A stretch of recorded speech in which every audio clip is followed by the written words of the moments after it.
বন্ধু তোর তাড়াতাড়ি আইতো, আমার একটা ঝামেলা হয়েছে। আচ্ছা তুই রিল্যাক্স হ, কি ঝামেলা রয়েছে আগে এটা তো কবি। ওর কত বড় সাহস, ও আমার গার্লফ্রেন্ডের সাথে কথা কয়, ওর আজকে মারিয়ে গেলাম। তোর তাড়াতাড়ি আয়। এগারো তোর গার্লফ্রেন্ডের লগে কথা কয় দেখা তুই ওনারে মারতে যাবি? কেউ যদি তোর গার্লফ্রেন্ড লোক কথা কয়, তুই কি আরে ছাইরা দিবি? তোর যাইতে হবো না, আয় চল আমরা যাই। আচ্ছা ঠিক আছে তোরা খারো, আমিও যাবো। এর আগে তুই একটা নাম্বার ওটা, এখানে আবার নাম্বার উঠামু? কার নাম্বার? আগে তুই নাম্বারটা ওটা, পর আমি কইতাছি। আচ্ছা ঠিক আছে, ক নাম্বার ক। 017834597।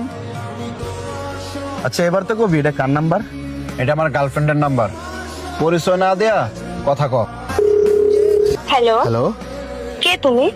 আচ্ছা আমি কি তোমার সঙ্গে 2 মিনিট কথা বলতে পারি? কি রে, ফোন দিয়ে কাটা দিল। আবার ফোন দে। जिस नंबर से आप संपर्क কি রে, ও তোমার ব্লক মেরে দিছে। হ্যালো, একটা আনকমন নাম্বার থেকে কল এসেছিল, একটা ছেলে কল করেছিল, আমি তার নাম্বার ব্লক করে দিয়েছি। আচ্ছা ঠিক আছে, আমি একটু ব্যস্ত আছি, তোমার পরে ফোন দিতেছি। ঠিক আছে। আচ্ছা ঠিক আছে।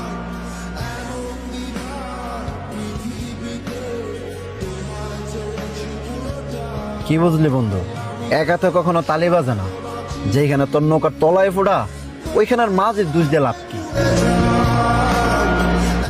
বন্ধু তুই কিন্তু ভালো একটা উদাহরণ দিছিস।